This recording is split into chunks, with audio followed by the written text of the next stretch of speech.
Saudi আরব থেকে ১ lakh ton crude নিয়ে আসা ট্যাংকার জাহাজ এমটি নিনেমিয়া কুতুবদিয়া অ্যাংকারে পৌঁছেছে। ৬ মে বুধবার দুপুর ১২:১২টায় জাহাজটি কুতুবদিয়ায় নোঙর করে। বাংলাদেশ শিপিং কর্পোরেশনের ব্যবস্থাপনা পরিচালক কমান্ডার মাহমুদুল মালিক বিষয়টি নিশ্চিত করেছেন।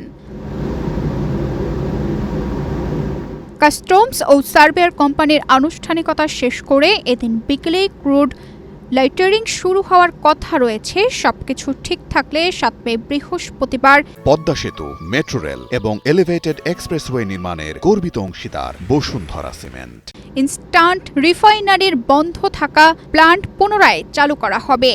ইনস্ট্যান্ট রিফাইনারির ব্যবস্থাপনা পরিচালক প্রকৌশলী শরীফ হাসনাত জানান, ফুজাইরা থেকে আরও ১ লাখ টন ক্রুড নেওয়ার জন্য এমটি ফসিল নামের আরেকটি জাহাজ ফুজাইরার পথে রয়েছে। এটিও ১১ মে বাংলাদেশের উদ্দেশ্যে ছেড়ে আসার কথা রয়েছে। ১ লক্ষ টন তেল নিয়ে নিনেমিয়া আসছে আজকে দুপুর ১২:১৫-তে। তারপর আনলোডিং শুরু হয়েছে এবং বিএসসি তার ৬টা ভেসেল, বিএসসি নিজস্ব আউটসোর্সিং এর মাধ্যমে ৬টা ভেসেলকে নিয়োগ করা হয়েছে।